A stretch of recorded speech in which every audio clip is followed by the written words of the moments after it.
नमस्कार दोस्तों, बेबाक भाषा के इलेक्शन वॉच में आपका स्वागत है। पहली बार प्रधानमंत्री नरेंद्र मोदी जो भाषण दे रहे हैं उनसे सहमत होने का मन कर रहा है। जी हां, वह कह रहे हैं कि दाल में कुछ काला है, मैं इसमें ऐड करूंगी नहीं मोदी जी, दाल ही पूरी काली हो रही है। जिस तरह से प्रधानमंत्री नरेंद्र मोदी ने सीधे सीधे हमला बोला राहुल गांधी पर और कहा कि उनकी अंबानी और अडानी से कुछ डील हो गई है, इसीलिए उन्होंने गालियां देनी बंद कर दी हैं अंबानी और अडानी को। उससे लग रहा है वाकई चुनाव में दाल तो काली हो गई है मोदी जी के लिए, क्योंकि मोदी जी अब उतर आए हैं अपने प्रिय मित्र पर हमला करने के लिए। और जिस लहजे में उन्होंने किया है, वाकई बॉलीवुड हॉलीवुड के तमाम स्क्रिप्ट राइटर मात खा जाएंगे। देखिए, खुद ही सुनिए और फील करिए क्या चेंज है, क्या जबरदस्त ट्विस्ट और टर्न लेते हैं मोदी जी और किस तरह से निशाना करते हैं। और कल्पना कीजिए, काले काले बैग, टेम्पो में पैसा और सब कुछ जा रहा है मोदी जी क्या नहीं, शहजादे उर्फ राहुल गांधी के यहां। आइए सुनिए। से चुनाव घोषित हुआ है, इन्होंने अंबानी अडानी को गाली देना बंद कर दिया। मैं आज तेलंगाना की धरती से पूछना चाहता हूं, जरा ये शाहजादे घोषित करें कि इस चुनाव में ये अंबानी अडानी से कितना माल उठाया है, काले धन के कितने बोरे भर करके रुपये मारे हैं, क्या टेम्पो भर करके नोटे कांग्रेस के लिए पहुंची है, क्या सौदा हुआ है। आपने रातों रात अंबानी अडानी इनको गाली देना बंद कर दिया। जरूर दाल में कुछ काला है। तो दोस्तों, यह है चुनाव का समर और इससे पता चलता है कि पल्स कहां जा रही है, क्योंकि मोदी जी अब यह बताने पे उतर गए हैं कि दरअसल विदेशी ताकतें ही नहीं, देश में उनके जो कॉरपोरेट दोस्त हैं वह बोरा भर भर के काला धन दे रहे हैं और मोदी जी खुद ही भूल गए।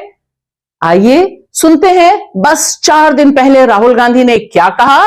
शायद हमारे बहाने ही मोदी जी नहीं तो उनके भक्त राहुल गांधी का यह वीडियो ध्यान से सुन ले। हालांकि बात वो अग्निवीर की कर रहे हैं, लेकिन यहां पर भी उन्होंने मोदी जी के खास मित्र अडानी जी का जिक्र किया है। आइए सुनते हैं राहुल गांधी। आज मैं आपसे अग्निवीर के बारे में बात करना चाहता हूं। अग्निवीर योजना से देश के युवाओं को जबरदस्त नुकसान हो रहा है, मगर अडानी जैसे अरबपतियों को फायदा हो रहा है। ये हिंदुस्तान की देशभक्ति से, हिंदुस्तान की सेना से खिलवाड़ है। ये मोदी जी का कॉन्सेप्ट है, सेना का कॉन्सेप्ट नहीं है। और इस तरह से एक बात बहुत साफ हो गई कि मोदी जी को पहले 3 चरण यानी आधी सीटों पे जो मतदान हुआ है उसका जो फीडबैक मिला है, उस पे अब वे किस तरह से विक्टिम कार्ड खेल रहे हैं। और यह विक्टिम कार्ड मोदी जी के लिए बिल्कुल नया है, ये बिल्कुल नई पिच है, क्योंकि हम सब ने देखा है 2014 से लेकर 2024 के बीच किस तरह से देश की अधिकांश संपत्ति, सारे बंदरगाह, सारे एयरपोर्ट और भी ना जाने क्या क्या उनके प्रिय मित्र अडानी जी के हवाले हुए, अडानी जी के नाम हुए। और ऊपर से लेकर नीचे तक लोग जानते हैं राफेल घोटाला और भी ना जाने क्या क्या।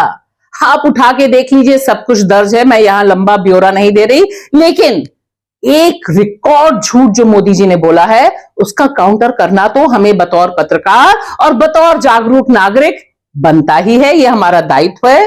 देखिए, उन्होंने कहा कि जब से चुनाव शुरू हुआ राहुल गांधी ने एक बार भी अडानी और अंबानी का नाम नहीं लिया। Modi ji, you are wrong. दाल तो काली है, but here you are wrong, क्योंकि 3 अप्रैल के बाद से राहुल गांधी अब तक 103 बार, जी हां 103 टाइम्स अडानी का नाम ले चुके हैं अपने भाषण में और तकरीबन 30 बार अंबानी जी का नाम ले चुके हैं। आपको निर्णय लेना है, या अदानी की सरकार बनानी है, मोदी की सरकार बनानी है, मोदी और अदानी जी की, या फिर किसानों की बनानी है, गरीबों की बनानी है। हिंदुस्तान का धन लेकर इन्होंने 22 लोगों के जेब में डाला, अदानी अंबानी इन लोगों के जेब में। हमने मनरेगा योजना दी, कहते हैं गरीबों को आलसी बना रहे हैं। किसान का कर्जा माफ होता है, कहते हैं देखो बिगाड़ दिया किसानों को। अदानी को लाखों करोड़ रुपए दिया जाता है, वो नहीं बिगड़ता। देश के सारे एयरपोर्ट, सारे पोर्ट्स, इंफ्रास्ट्रक्चर, डिफेंस इंडस्ट्री, सारी की सारी इन्होंने एक व्यक्ति को पकड़ा दी। अदानी जैसे लोग हैं जिनकी आंख आपकी जमीन पर, आपके जंगल पर और आपके जल पर है, और ये नरेंद्र मोदी जी के खास मित्र हैं। मध्य प्रदेश, उड़ीसा की राजधानी, मिजोरम की धरती से, कश्मीर से, हरियाणा की जमीन में, जुहू बीच, मुंबई, हैदराबाद से,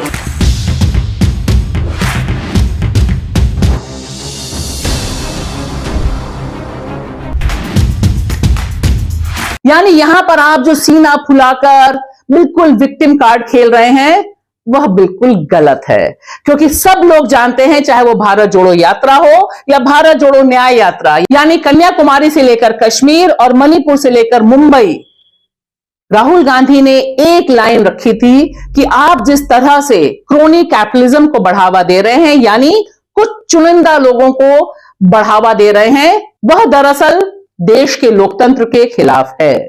और इसकी पुष्टि इस तथ्य से भी होती है, जो ध्यान से देखने की जरूरत है, कि देश के 21 अरबपतियों के पास, जी हां, ध्यान से आंकड़ा देखिए, यह 21 है, 21 अरबपतियों के पास इतना पैसा है जितना देश के 70 करोड़ लोगों के पास पैसा है।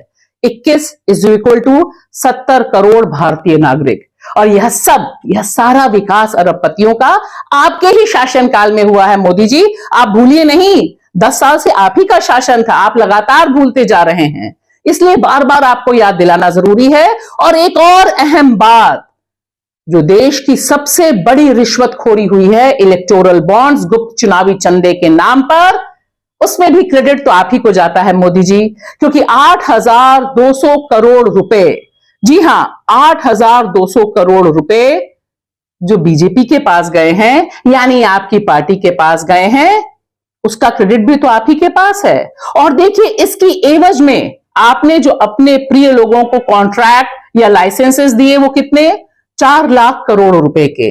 यह जो लेन देन है, जिस पर सुप्रीम कोर्ट ने भी सबसे बड़ी आपत्ति जताई और कहा कि अनकॉन्स्टिट्यूशनल है, और आपका गुप्त चुनावी चंदा रोक दिया गया, यानी इसे गैर कानूनी साबित कर दिया गया, यह सब आप ही के नाम पर तो है। जहां पर गिव और टेक का खेल चल रहा था, जहां ईडी जाती थी, ईडी पहुंची और उसने उतना पैसा आपकी कंपनी को दे दिया, यानी आपकी बीजेपी को दे दिया। और तो और कंपनी के पास प्रॉफिट 5 करोड़ का, और उसने इलेक्टोरल बॉन्ड्स खरीदे 100 करोड़ के। यह सब जो गड़बड़ घोटाला है मोदी जी, यह सब सारा का सारा क्रेडिट हम सब सिर्फ और सिर्फ आपको देना चाहते हैं। इसमें राहुल गांधी की एंट्री बैन है। 2024 के चुनाव में मोदी जी एक और क्रेडिट आपको जाता है, झूठ पर झूठ, झूठ पर झूठ, हेट स्पीचेस के तो आप महारथी हैं ही, लेकिन देखिए हेट स्पीच की इतनी इंतहा आपने कर दी कि पहले तो आप मंगलसूत्र पे पहुंचे कि कांग्रेस आएगी तो मंगलसूत्र छीन लेगी, फिर आप भैंस पर आए, फिर आप आए कि महिलाओं का जो धन है वो लूट लेगी। सब कुछ से भी आपका मन नहीं भरा, तो आपने क्या कहा, ये जो कहा यह तो गजबे कर दिया आपने। आपने कहा कि कांग्रेस आएगी तो खेलों में भी अल्पसंख्यकों को बढ़ावा दे देगी, मुसलमानों को क्रिकेट टीम में डाल देगी। अरे मोदी जी, अपना भाषण सुन लीजिए। आपने 19 अप्रैल को क्या कहा, याद दिलाती हूं, उत्तर प्रदेश के अमरोहा, जहां पर आप जाके बता रहे थे कि मोहम्मद शामी जो क्रिकेटर हैं वह कितने जबरदस्त क्रिकेटर हैं और आप उनका कितना सम्मान करते हैं। क्रिकेट वर्ल्ड कप में भाई मोहम्मद शामी ने जो कमाल किया वो पूरी दुनिया ने देखा है। उस समय वोट के समय शामी आपके अपने क्रिकेटर थे, और आज जब लोगों से हिंदू मुसलमान पे वोट डाल रहे हैं, मांग रहे हैं, तब आप बता रहे हैं कि कांग्रेस आ जाएगी तो खेलों में भी मुसलमानों को भर लेगी। अरे मुसलमान इस देश के नागरिक हैं मोदी जी। आपका द सो कॉल्ड 140 करोड़ का परिवार उसमें ये अल्पसंख्यक, ये मुसलमान भी शामिल हैं। और यह भाषण जो आपने दिया है अंबानी अडानी वाला, ये बहुत दूर तक जाएगा और इस पर कांग्रेस तो बैटिंग करेगी ही। सुप्रिया शिंदे, सुनते हैं जरा। आज नरेंद्र मोदी ने अपनी परछाई पर ही हमला बोल दिया। जी हां, वही अडानी जो उनकी आंखों की पुतली है, उनके जिगर का टुकड़ा है, उनकी परछाई है, उस अडानी और अंबानी पर नरेंद्र मोदी ने भ्रष्टाचार के गंभीर आरोप लगाए और कहा कि ये दोनों लोग भर भर के बोरों में और टेम्पो में काला धन बांटते हैं। वो दोस्त जिनके हवाई जहाजों में चलते थे, जिनको धंधा पानी दिलाते थे, जिनके लिए नीति निर्माण करते थे। यानी एक बात तय मानी जा रही है कि चुनाव की डगर बहुत कठिन है, एक तरफ का वेव नहीं है। और जो मोडानी स्कैम की बात कांग्रेस लगातार कर रही है और यह कह रही है कि वह सरकार में आएगी तो मोडानी स्कैम पर जांच करेगी, और इसके बारे में बताया जा रहा है कि 2 लाख करोड़ रुपए का यह स्कैम है। यह सब कुछ जो गड़बड़ घोटाला है, मोदी जी के सारे भाषण एक तरफ और यह गाना एक तरफ। प्रंजय गुहा ठाकुरता का जो YouTube चैनल है, उसमें इस नौजवान गायिका ने जो गाया है, जो ठसक है इनकी आवाज में, कैसा घबराया सा है, बात बात में डरता है। और फील कीजिए, फील गुड कीजिए लोकतंत्र के लिए। शुक्रिया। कैसा घबराया साहिब, बात बात पे डरता है।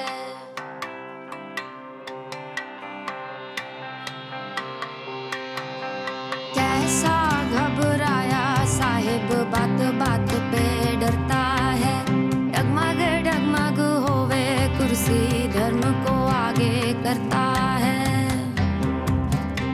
नाम नाम का लगा मुखौटा, सबको लेगा लूट। राम नाम का लगा मुखौटा,